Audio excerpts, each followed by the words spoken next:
Hello, hi everybody. This is Janet Care Lessin and Theresa J. Morris, TJ Morris. Hi. And we're doing our first what is this called now? Podcast. It's a Live live stream streaming. recording. We're live It's streaming, but we're Streamyard. recording. Yeah. And we're recording. We'll broadcast it later because we're going to see how we look, how it turns out.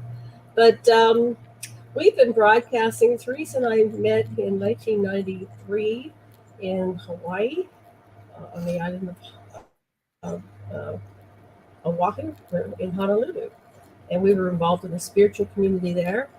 And but she was leaving the island, and I was coming, and then that was '93, Changing and of I the moved guard. to '97, and she left on an adventure.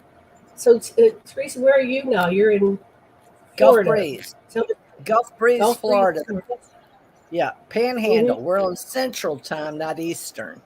So I'm on Central Time in the Panhandle, and I'm right outside of Pensacola, Florida, the Naval Air Station. We have Pensacola, Florida, and I'm next to Mobile, Alabama, where we're right on the Gulf. And right, if you're watching hurricanes come in, we're not in the boot of Florida. We're in the top little part that looks like a panhandle towards Mobile, New Orleans, Houston, and goes on west, So I'm all the way over on the east. Mm-hmm. And so you're all the way west. I was worried about Theresa. I'm in Maui, Hawaii.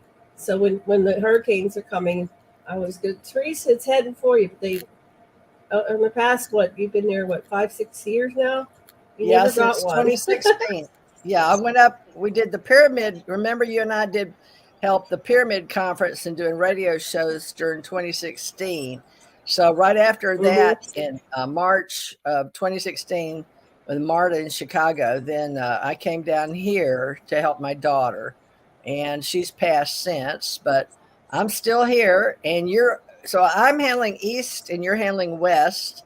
And together with the United States, I guess North America, we'll do our best to help, hopefully, all the people in our club, which I call it ACO Club on YouTube. So I'll put this on ACO Club.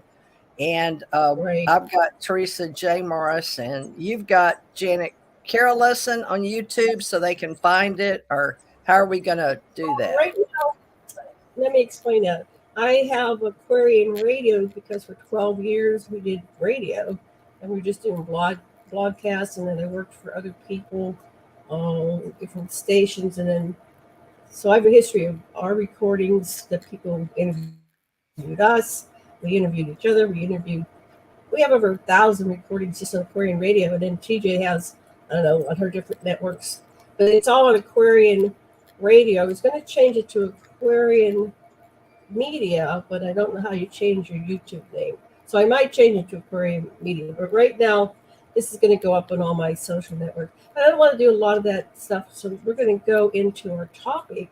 And I made a slideshow, and it's about ascension and consciousness. So I'm going to pull that up. Okay. Learning this system. So here's the slides. Ascension and consciousness. Okay, I got the right one. And what does it do? It's supposed to pop up. Okay, let me try that again. Present slides. Ascension consciousness. Oh, and then I think I have to shift to this. Just learning. Sorry about that. It's not remove. I'm going to add the stream. Okay. There it goes. It wants you to click it like a toggle. So Theresa TJ wanted me to set up something about Ascension, and we tried a recording on Zoom, but something was glitchy. So I switched to Streamyard. So I'm going to ask you, TJ, because you have a history with the word ascension, going back to what year, 92, 93, or the 80s. Tell us a little bit of how you got involved with the word ascension. Why is ascension important? Well, raising raising consciousness is the way I understood it, just like the ascended master Jesus Christ, but not that it's new age or even that it's a religion. Some people will say that that's what it is, but it's really about us evolving humanity as a whole, not just our I and the we, but us together is the way I look at ascension and evolving. And so it takes on various meanings in evolving the word, but it's the energy behind it. And you and I were responsible for getting all of that going. And we've helped in psychology and philosophy and life coaching, and then a lot of our groups in metaphysics, and then the Stargate to the cosmos. But we can talk about it, what it means to each individual, and then together as a collective consciousness, if you want. Great. But you want to know. I'm putting slides up to, I've got like 20 or 30 slides. So this is kind of just to keep us thinking about it. So for me, ascension means that we're going to transcend this lower dimensional plane that we're in, come to a higher level of awareness of consciousness and how we're connected with each other and connected to God's source, and all the way up to the top. So, but what were you doing when you got the concept of ascension? I became aware of this concept back. I think it was like when the late great Planet Earth came out by Hal Lindsey. So it was like 70, 71, and they were talking about revelations, and Hal Lindsey was talking about the rapture. So somehow ascension and rapture, I'll keep clicking, they got conflated in my mind. Like, I didn't know what the difference was. And then in the 80s, I believe, they were talking about the yugas and the cycles of the planet, of Earth, and how it goes through the cosmos, and it gets in a certain point in the Milky Way galaxy where it aligns with the central sun and the central core, and then the whole planet ascends, and it's like a cycle, and usually there's an apocalypse and destruction, and you choose, do I go to the new Earth? Do I stay with the old Earth? Do I die? So that was part of the concept that I got back in the 80s. So your turn. What did you think early on, thinking back? What was the first time you were aware of the term ascension? Well, early on, I was brought up in the Christian faith to believe in Jesus Christ as the ascension. And I think a lot of people will think about Christ ascended and had witnesses. So that's usually in a religious terminology, or the process of ascending one's soul. Now, allegedly, he took after he died, his spiritual body up. Now, how I got on the new ascension, or the meaning of the energy, was while I was out there where you are now in Hawaii, and a fire hit a tree, or lightning hit a tree. It was a very moving experience for me in Hawaii. And then I got the symbol. So it was very supernatural. It was high strangeness to get this meaning and to know that I was creating the original Ascension Center. Now, before that, I felt like I had a big epiphany of what Ascension was by death and dying several times on Earth in the second grade, and then my giving childbirth. So I had already had out-of-body experiences. So I put that together with my spiritual journey, I guess one might say. I was never just a human in the eye or awareness. My awareness was changed, and I called that ascension, Janet. I didn't know what else to call it. So when I grew up and I came to Hawaii and fire hit that tree, and I was going in to get an Ascension Center symbol made, a gentleman was just shocked that the symbol appeared very supernaturally, like magic, on the screen in 1990 to 1993. I don't remember the exact year, but the only book I'd ever seen, all came out about the same time. It was about channeling the word ascension, and that was raising your higher consciousness and awareness, like you and I studied with Seth. It was Roberts, right? She did Seth. So all of that. Jane Roberts. Jane Jane Roberts. Roberts. Seth. So that was Yes. the only book, I think, at the time, because I was searching for what I was other than a human body in the eye, because I was the oldest of 6 children and became 7 with my mother. But I knew I was more than my earth family. So all of this story is a journey of how one ascends to the top, or the peak, or the summit of one's ascension, which we use meaning arising. You know, the English language with rising, or to the summit that we all have. And now we're working on the new ascension, which is the whole evolvement. And a lot of people are calling it the 5th or 6th or 7th coming over.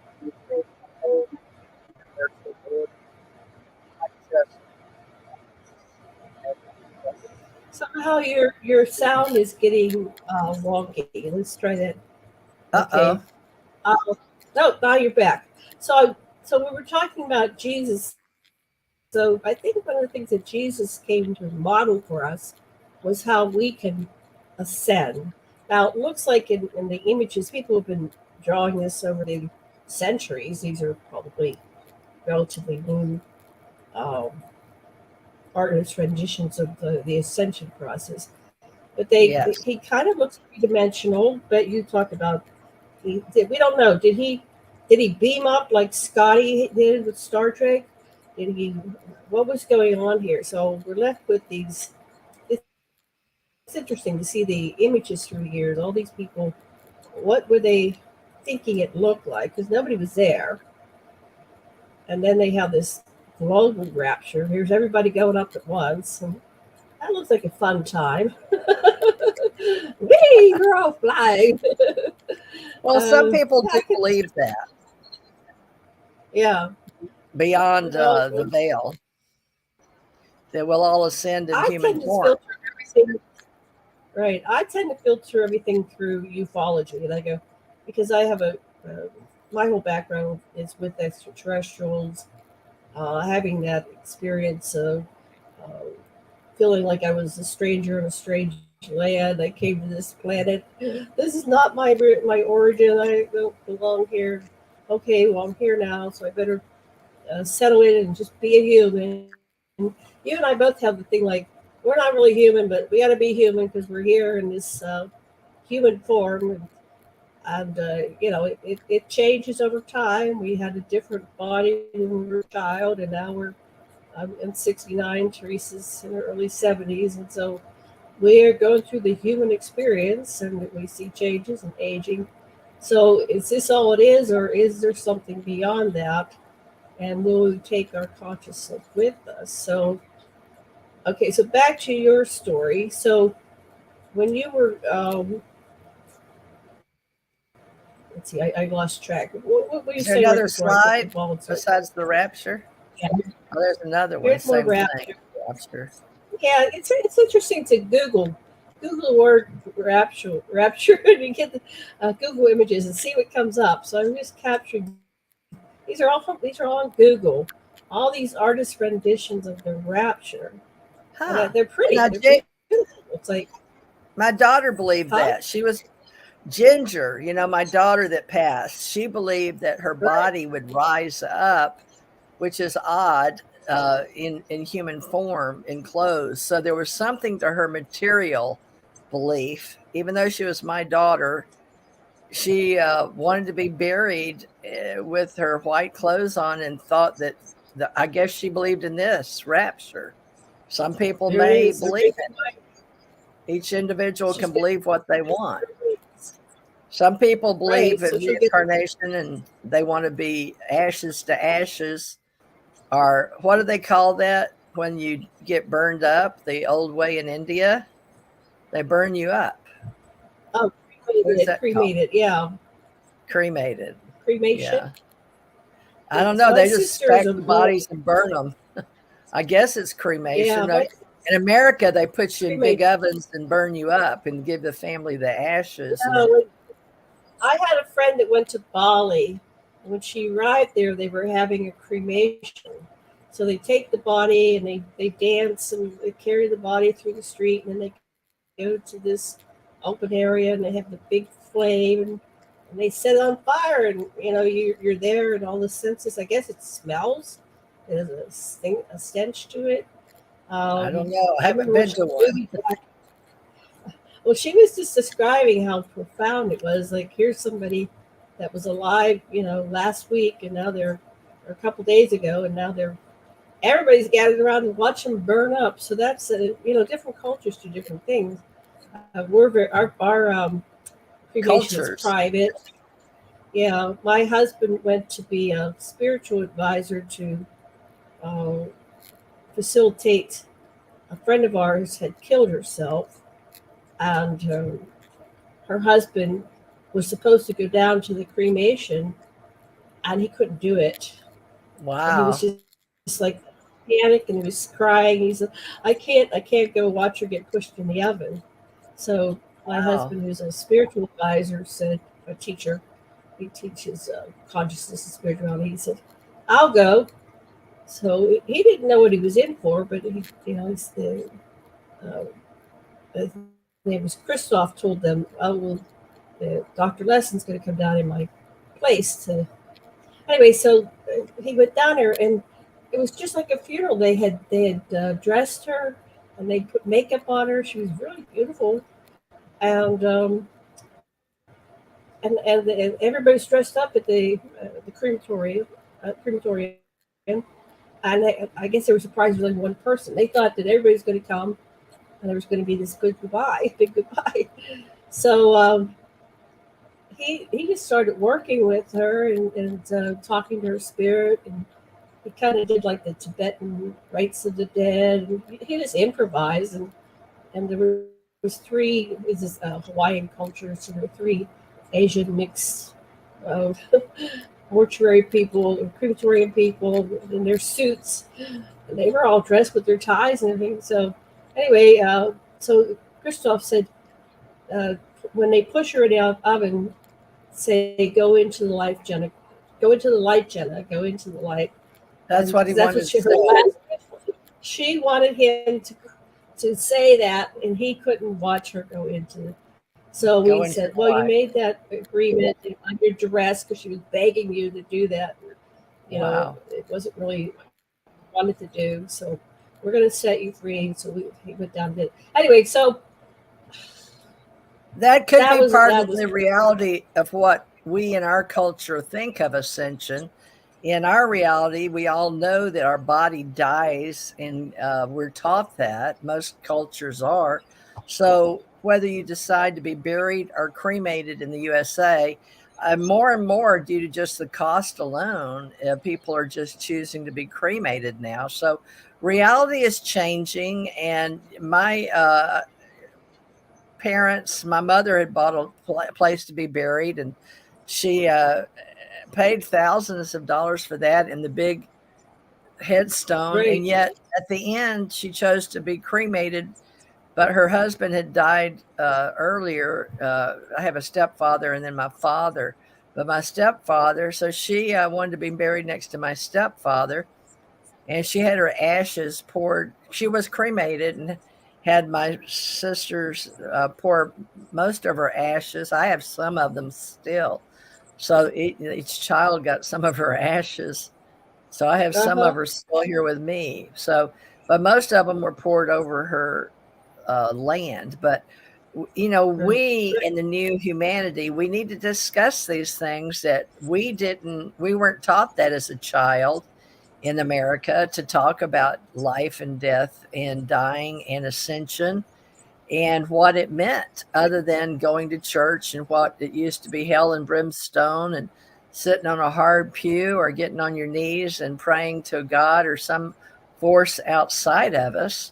Not to say that religion or science is bad, but that both are languages and cultures, and with books and world religions, no matter which one you use, all of them have some form of belief of what we're talking about today, and that is ascension and consciousness. And do they go together?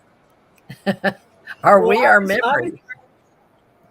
Right. Well, I was raised in a culture where everybody wanted to be buried, going back to what your daughter believed, because they believed that you were going to be risen whole again. Somehow your body would be restored, and you'd rise out of your graves and go up into the air.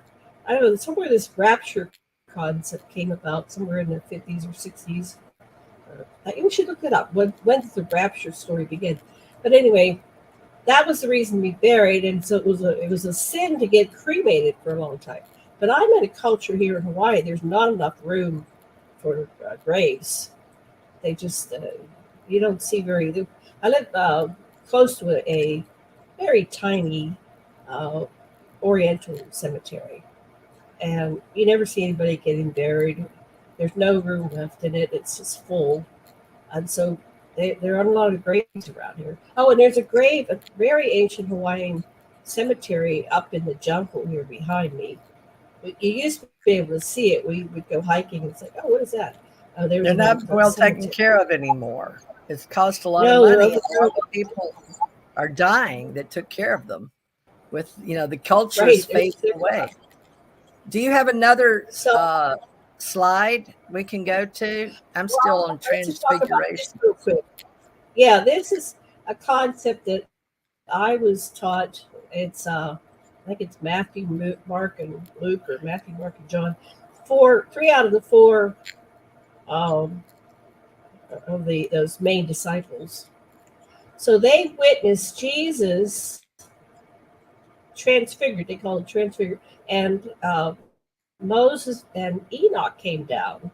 So these are people that were supposed to be dead, and they came down and stood beside them. So I was researching it, and one interpretation said that the three disciples went up with them, and it sounds like they went on board a ship.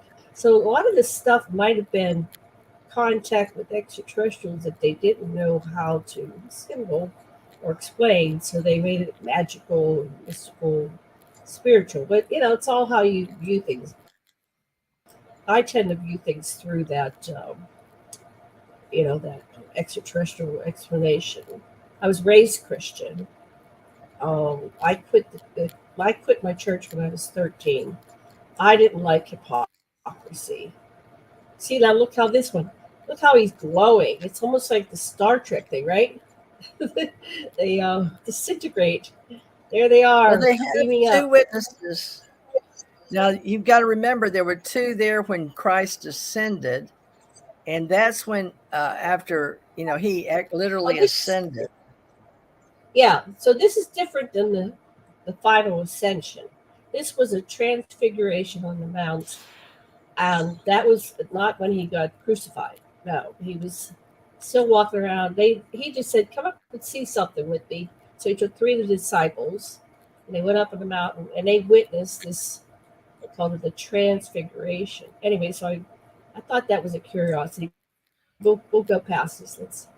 Okay, Moses and Elijah were two in Revelations, I think. But let's, the apocalypse. A lot of people want us to speak to that, but I don't know if that's going to come up in your slide presentation. I don't remember. I made this about a month or two ago now. Anyway, I just found things. So we could go over the apocalypse in a future one, but I'm just looking at all the art that people have done over the years on these concepts. Look at this. This is beautiful. This is like, will the whole planet become like a peaceful Garden of Eden, and everybody's connected to the cosmos? Yeah, this is when they talk about the entire planet evolving into another dimension that we can't see. And some people will take the new Earth and some will not. And that's always been talked about as long as I've been on the planet. Some people don't talk well of New Age anymore, but the New Age movement, I don't know if we're going to discuss that, but now here you've got the yugas. Now this is something you should look at, that how it all affected time and the yuga cycle. But I can't see it. I don't know if anyone else can. Let me make it bigger for me. Well, I think it'll be bigger in the recording, but let's see if I can change the screen. Descending Kali, and these were before Christ. And then we have, right now, we should discuss, we're alive in 2023, making this creation that will be here probably after we're past. And we have Ascension and Consciousness with Janet and I, Theresa. And these ascension cycles are used to tie in the word ascension, which we used more recently from 12/21/12. And that was really based on a lot of the what we called the Ascension Age. And where we were. A lot of people knew where they were. And some people, Janet, if you remember, were going down to South America. Some of our friends, remember where Quetzalcoatl was said to be Thoth, returning to South America. But let's see what you've got here. Now, what is this? This looks Indian. Well, this the blue is Indian. People. So a lot of the Indian, that this one before has all these Indian terms, ascending Para. So I'm sure we'll get some comments. I haven't studied this. I just am aware of the Satya Yuga, the Kali Yuga. The Kali is supposed to be like the negative one with lots of drama and trauma, and we're coming out of that. It doesn't say where the Treta comes in, so we don't know. I know this is incomplete. This is all I found when I googled the yugas, so maybe I'll look again. Sometimes you have to look again. So here's an Indian construct of what's we're taking yugas. Run at this. Let's see what else we get there. Here we go. Lots of the wheel of life and how we portray it with symbols and signs. And this ties in with the animals. Don't know. I'm sure somebody will write to us. Oh, here's the next one. So the next golden age, let's see. Here we go into 12,000 years ascending. So it shows you the red arrow will show you where we are in the 21st century. And so we're in the Bronze Age, it states, 1600 to 4100 CE, when Christ existed. So in this particular term, they use BC for before Christ.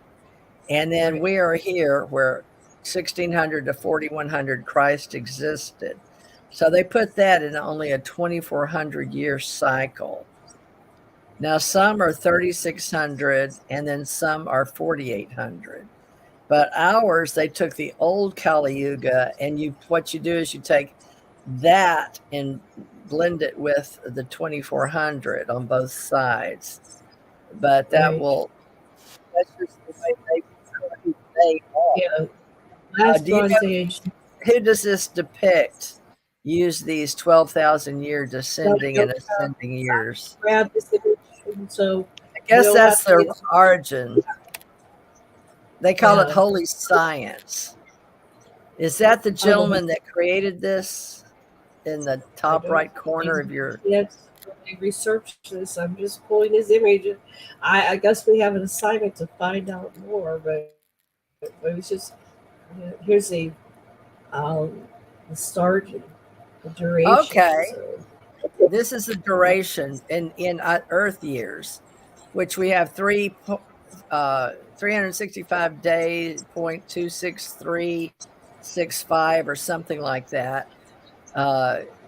So these are based on years on the cycle of the planet around the sun. And then these were totaled. They use that. And the yugas are actually duration. And they base this on the starting date. And then they use computers now to state this again. It's all done manually, of course. the modern age of computers. So this is ancient information. It goes back. There's a story of the Anunnaki, how they started all this stuff. It's something. It's part of astrology and astronomy, but this is over my head. So anyway, we don't know what we're talking about. But That'll take forever. So let's go to the next slide. That's a good question. Now here's all the ascended masters. Now I wouldn't say it's all of them. It looks. Well, not all. Here's a bunch of them. I don't even. There's another one. There's more ascended masters. Well, there's Jesus. More ascended masters. Yeah, everybody has their idea of the ascended masters. This one there's a space being over there. Yeah, so these are the ascended masters. Now, I worked with the ascended masters in a workshop that I attended every week, once a week for 3 hours. We did a deep meditation, and then every night or once a day at the same time. So I did mine after work while my husband was, second husband was preparing dinner, and I'd meditate for 15 minutes. I actually timed it, and after a year, so they said, once you work with the White Brotherhood, this is a series of meditation. They were tapes, or I think they were tapes back in that day. You're supposed to get conscious. So after a year of doing this practice, I had a night where I learned about 4 incarnations. I didn't go to regression.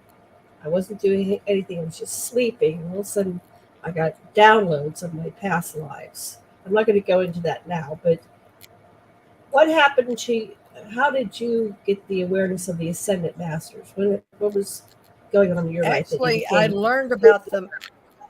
I learned about the Ascended Masters on my quest in Hawaii, and Babaji, B-A-B-A-J-I, Babaji, an Indian master, came to me. So this is what we talk about when you achieve a certain awakened awareness. And some people do it with an epiphany. Others become aware of who they are in their past lives. Like Janet said, you can go in deep meditation or study how to go inward. And it's like closing your eyes and being still and knowing who you are, and it will come to you. Or some get it through dreams, others through lucid dreams. So it's awareness of who you are in various levels of consciousness. But I started waking because of having a very large spiritual community with all these different beings that studied ancient wisdom and new thought teachings. And we created the Psychic, and we created Ascension Center all together, over 36 from around the world, including nurses and musicians and scientists. And that's even had, the PhD that your husband worked with, Dr. Laura Sturgis. I think you met her. But I started learning about my past lives from memory out some in the Gold Pyramid in Houston in 84, 85, and then others I was on a journey to find the rest of myself. And I found them in the study of Atlantis and Lemuria back in Hawaii on my spiritual journey. So it's like you said, Janet, you go into, different groups and you learn how to meditate and to go within and learn about the inner self and the I. And we were all studying I am that I am in Hawaii with the Hunas. And I came over to Maui and I met a Huna over there, one still alive at the time. I don't know how many the kahunas you have, but we started the Ascension Church Ohana and the Ascension Center there.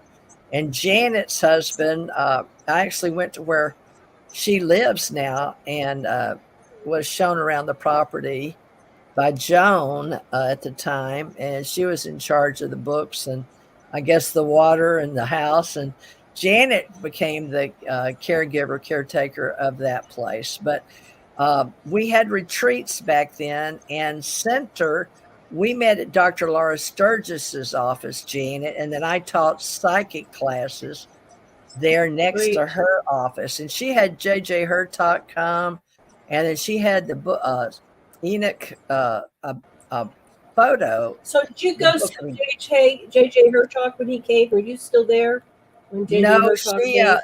She liked him. I missed him somehow when he came to Hawaii. I had just missed him, I think. But now you know he and his wife are still alive, right? But the Book of Enoch was very popular back then. I don't know if it's still is. Right there. So I went to that presentation that Laura Sturgis created with J.J. Hurtak. Oh, okay. You were there.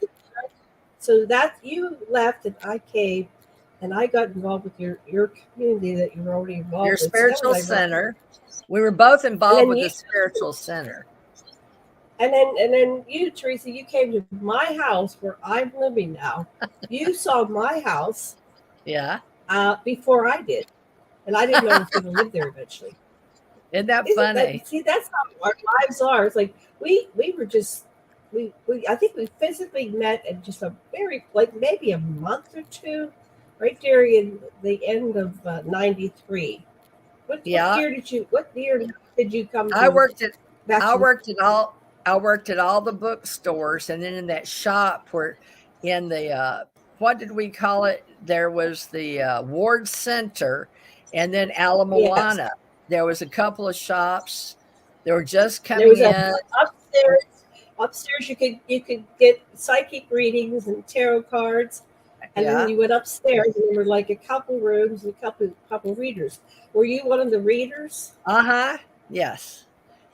I know the psychic places. I was actually working. I had different hours and helped. We were all in the same community. So, and then we had the girl downtown Waikiki, and I believe her name was Robin. That was a friend of mine, and she and I shared a room in California when we went to that people synergistically involved Psi seminars.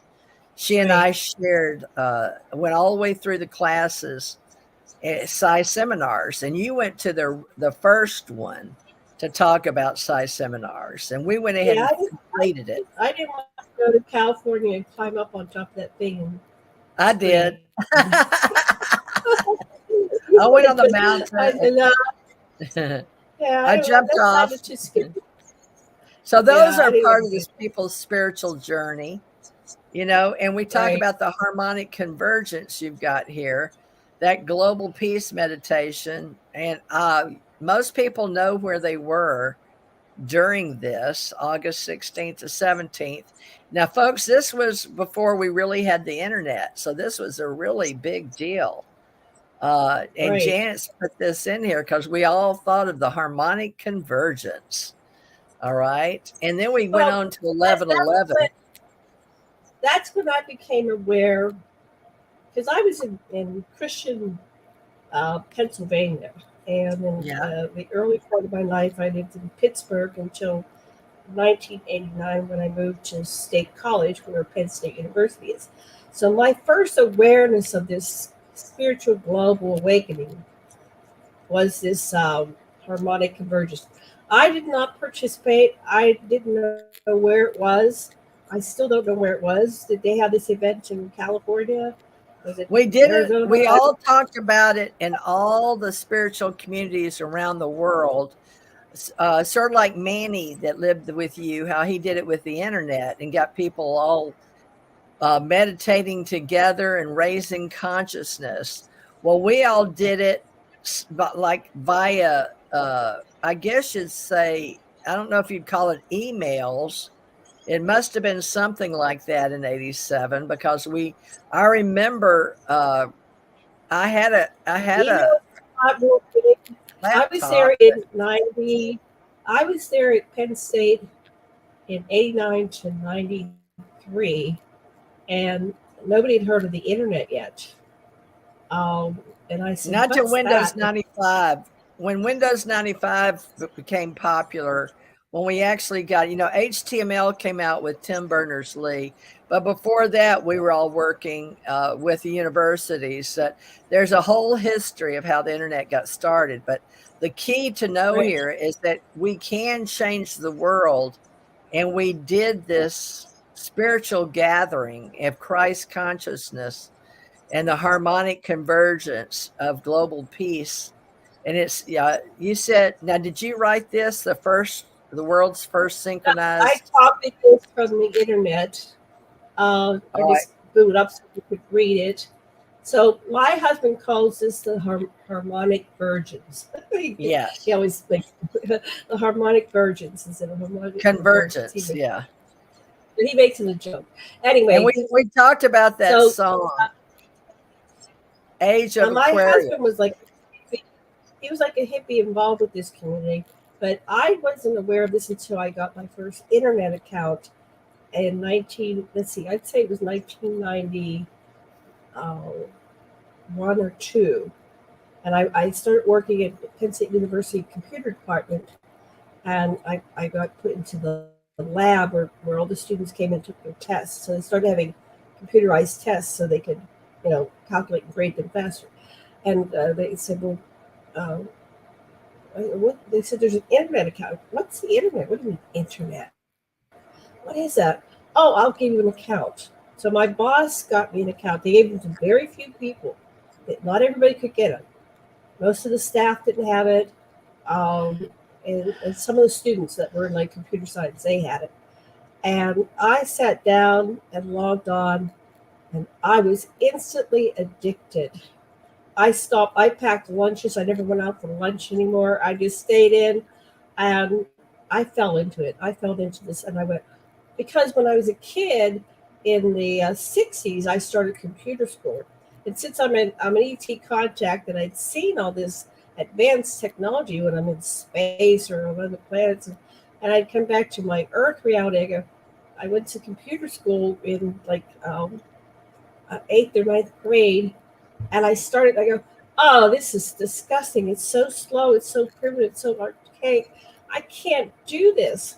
So I quit. It was all key punching, and they had giant computers the size of a room. And then I came back in the 80s, and in 81, 82, I started computer school, and I got my associate's degree in computer science. And I was at top of my class. I was a number one student. That's 2 years. Beat out everybody else. But even then, it was so frustrating because they didn't even have PCs back then. When I graduated in 1982, they had been just introducing PCs, the things that you could have on your it was 83. Yeah. Anyway, they just introduced PCs, and so it was frustrating because technology was so slow compared to what I was used to on this higher plane extraterrestrial level. So, but then consciousness was catching up. People, and I hate how they'd say you're woke, because that's just an insult. No, people are conscious.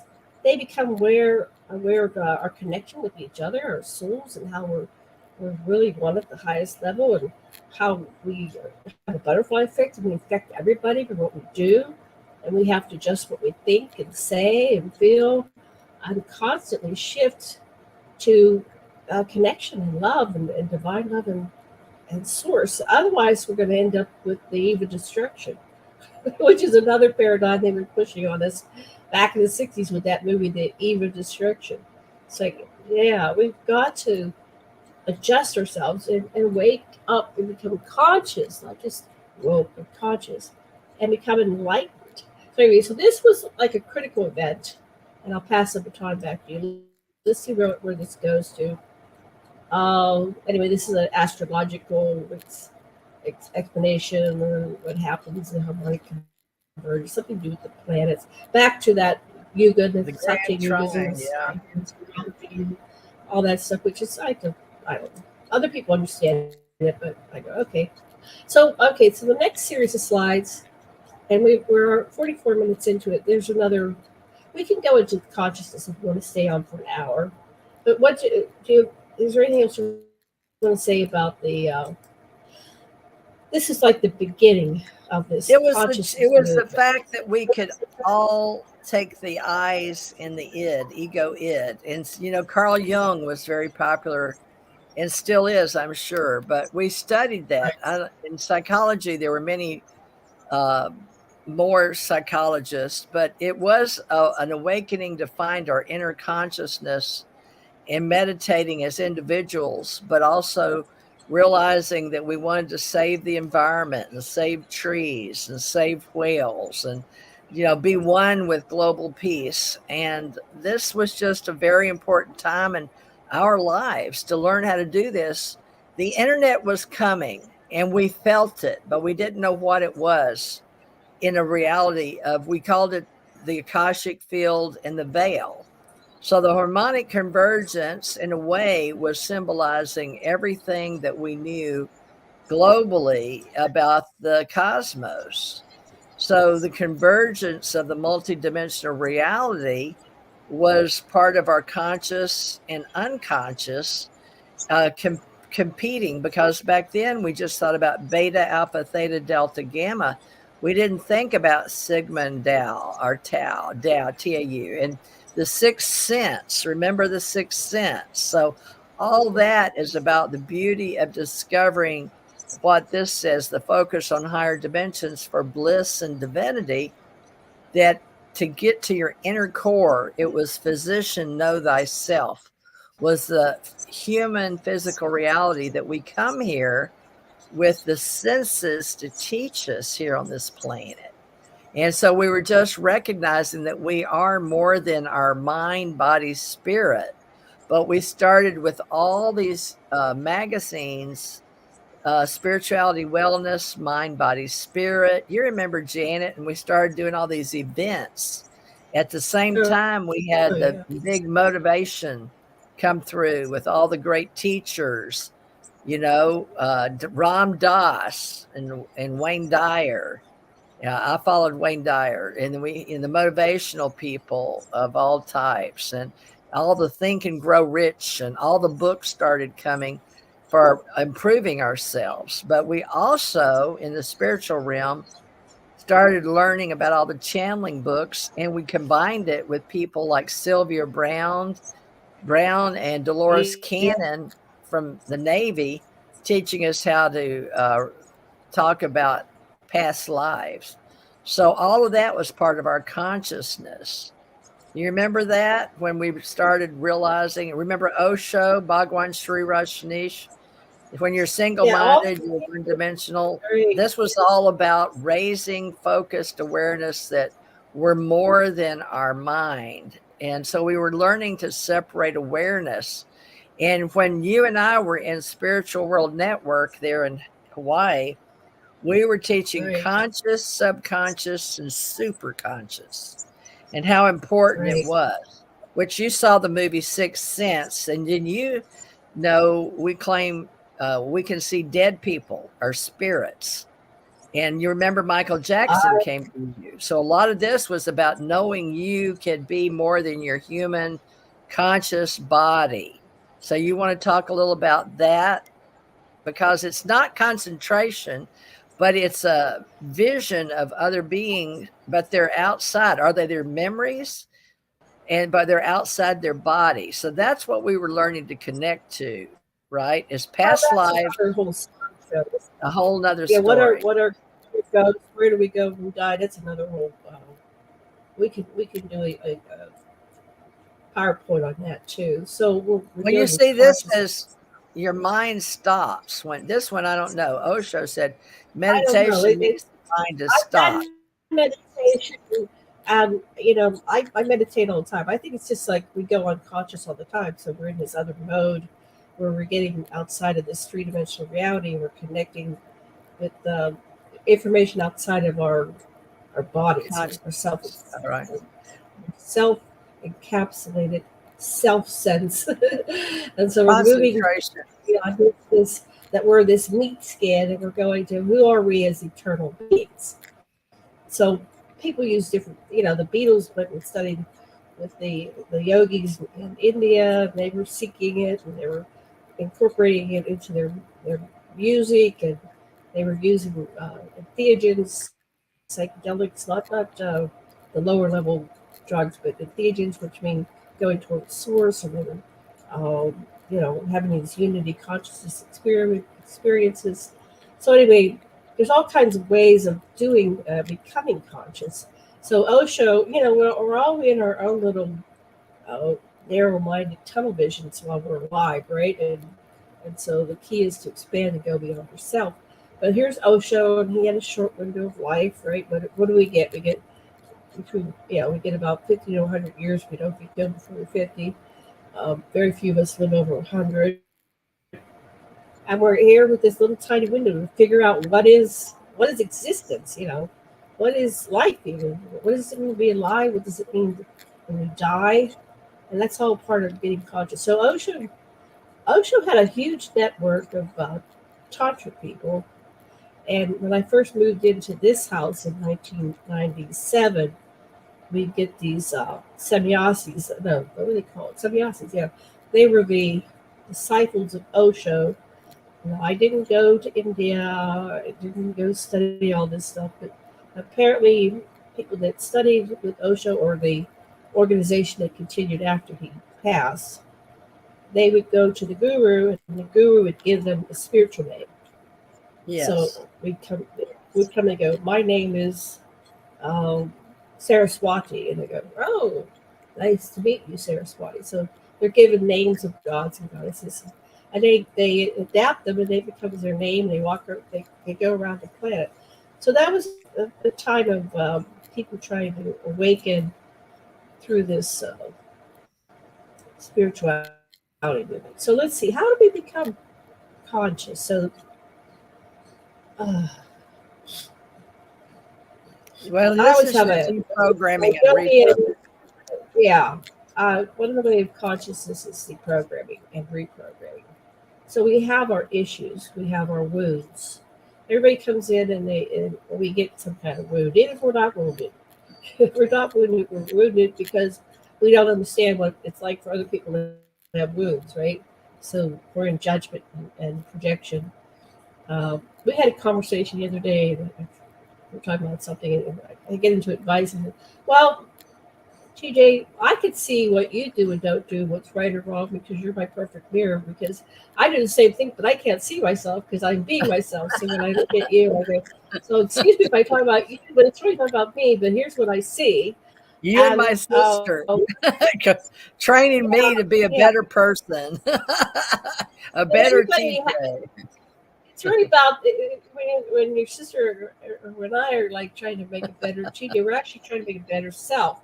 There really is no difference between the two of us, but we believe we have these differences because a lot of people can't own their negative side, so they project it on other people. And they go, they're the demon, they're the evil one. It's always somebody else, not my fault. Yeah, so we teach how to get past that. That was part of our teachings in the Ascension Center there, Jane. It was to help people after Wayne Dyer and all the beings, Tony Robbins, and you and your husband worked over there and were on the stage, right?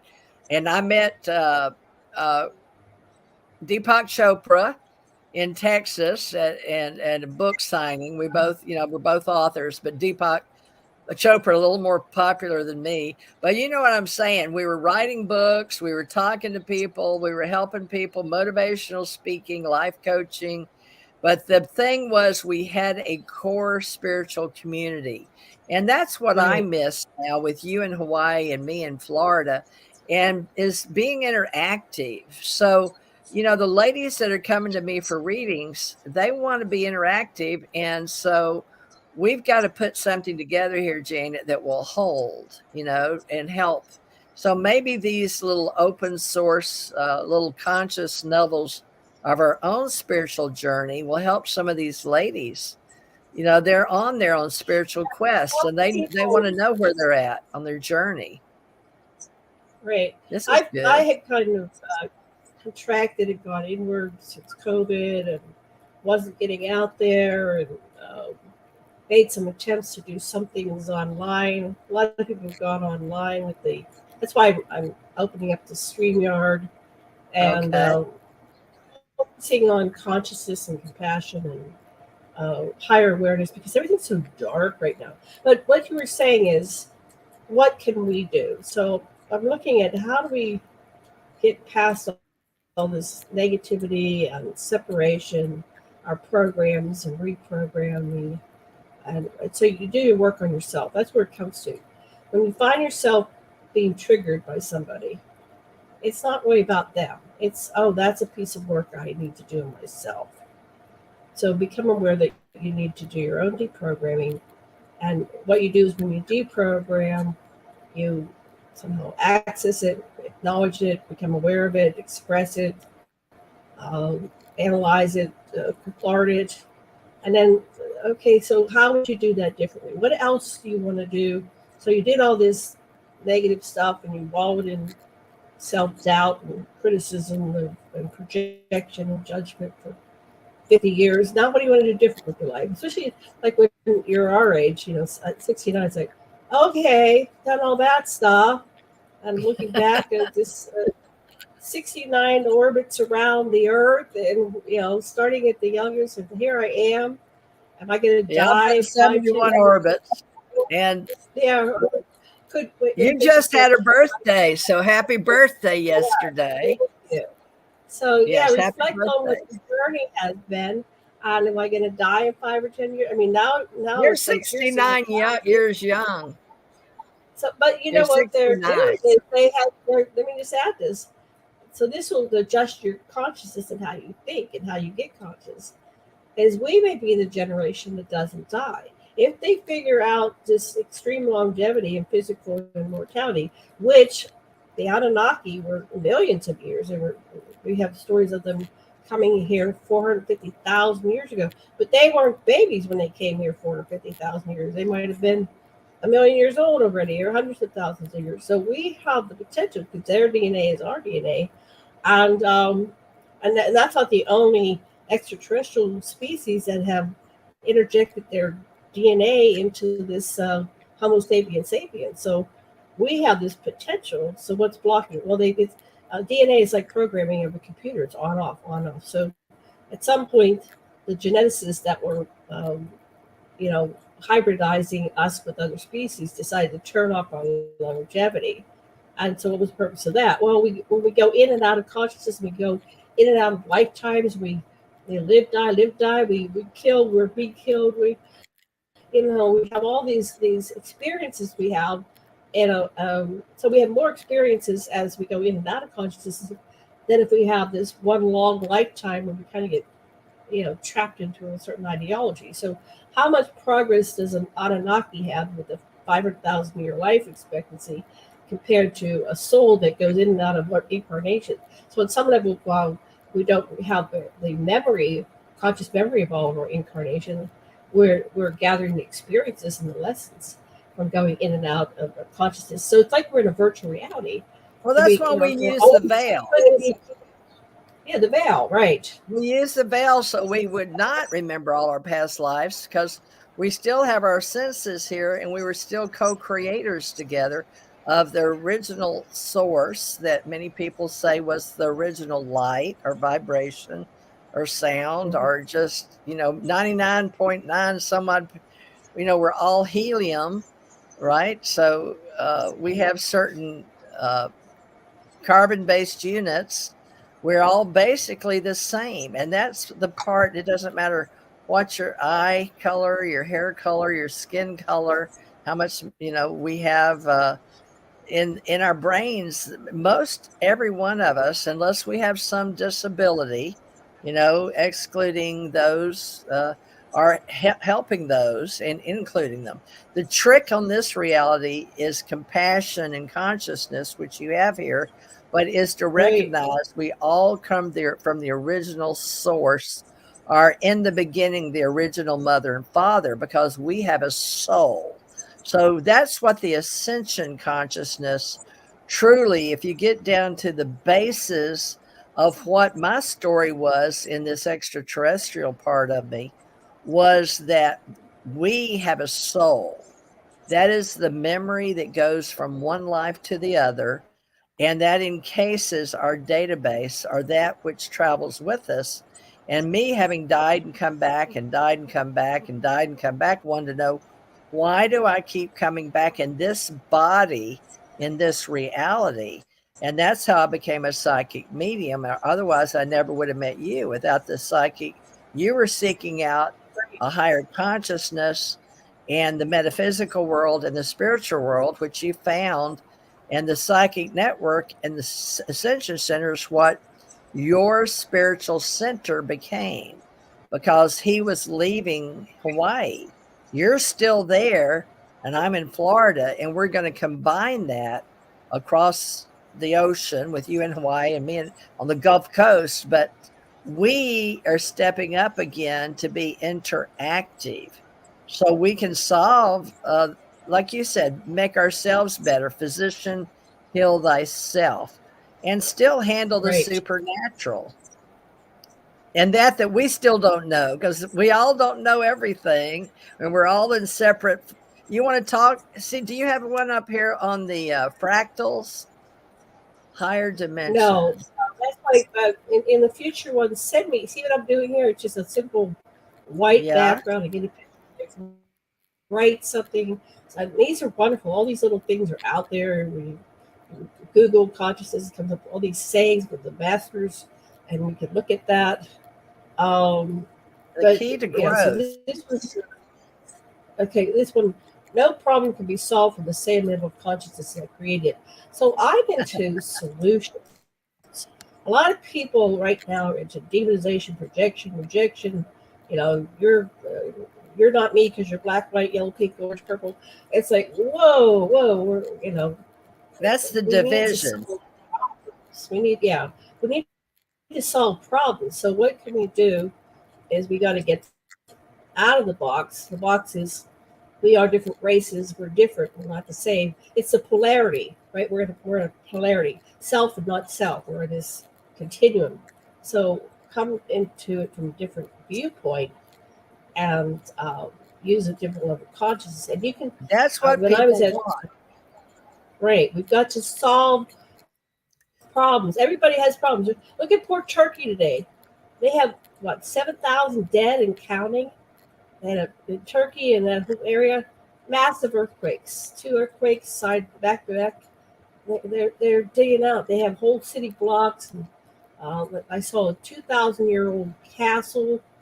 And how do you make sense of that? Chaos. Disorder. What's going on? Well, I think part of it is because I think if you really look at it, it's because we're unconscious and we're not treating the planet right, and we're causing some things that are changing. You know, you can't be sucking out all this oil, and right now we're burning up places, and the waters are rising, and it's causing turbulence. It's chaos. We're in a level of chaos. That's because we're not centered and conscious ourselves. If we get conscious, the universe and the planet will respond. But right now, we're just acting like a bunch of crazy people, and we're projecting evil, wicked things on each other. We're all one at the highest level. So time to get conscious. And I think if we don't get conscious, we're not going to make it. I think the planet will exist. I don't think we're blown up. Well, we say we're conscious because we use consciousness to be awake and aware of higher dimensions. Now, that was smart because you put in there the higher dimensions, evolution and evolving, not just as an individual, but we contribute to the evolution of mankind as a whole. Now, this is true. So how can we all be interactive? Every time you work on yourself, you're working on the grid, you're working on all of existence, you're changing. So you think, oh, I'm just a little person, what can I do? Well, I can work on myself because it's all in the grid. The grid is the singularity of the grid. It goes beyond our planet, out to the cosmos. Everything's connected. That's how they do interdimensional travel. They just access points in the grid, and that's why they materialize in front of you. I was talking to TJ one time on the phone, and I was looking out on my deck, and all of a sudden this spaceship materialized in the middle of the day, right in front of me, right on my deck. Didn't land on my deck, thank God, because it probably would have made the deck, fall over. It hovered, and I'm talking to TJ, and I go, "You won't believe right now. There's a spaceship in the middle of the day looking at us," and then it started communicating with me, and it said, "Oh, if you get your phone out, take a picture. I'm going to blink out. Don't do that." So anyway, it stayed for a good 15, 20 minutes while we talked, and then it just finally took off when we were wrapping up the conversation. So, but then I'm Can we left with, stop well, here? Can we stop here, stop it. Janet? It's a little over an hour. Yes. Let's come back to this. Remember, it's what is consciousness, evolution of humankind, because you're going on to the track of UFOs, extraterrestrials, alienology, and seeing spacecraft. And that's pretty heavy. So that's in this dimension. She was talking in this 3D. I remember what, and that's another story. So maybe we can do them in hour sequences right now. And that way people can keep up with a series. If that's okay with you. Okay, we'll end this recording. I want to thank everybody for joining us today. I will be broadcasting this. I'm going to call you on the phone after we end this recording. Okay. Thank you so much for doing this. This is our first, and we're just going to keep going. Sure. We get embarrass ourselves. We'll show everybody what we don't know. we're just there's a lot we know, and sometimes you get me when I didn't have enough sleep, or sometimes I'm bright-eyed, wishing that's just being human. Yeah, I'm just like a channel for the universe, right? And that's right. I'm accessing all consciousness and unconsciousness, and catch me. We go into different levels. And we would like to teach that, folks. We use beta, alpha, theta, delta, gamma, as most people do in psychology and philosophy and theosophy. But we also have sigma tau, and we use the 7 chakras and the lining. And a lot of what we teach is the new humanity and the new evolution of consciousness. And we did call that the Ascension Center. We are the center of ascension. As an individual, I am, but together with me and Janet, where 2 or more are present, he is there also, or he, she, it, you, we, you, they, because a lot of people don't identify with only their ego id anymore, Janet, in psychology. So we're all looking at that in neuroscience and in psychology.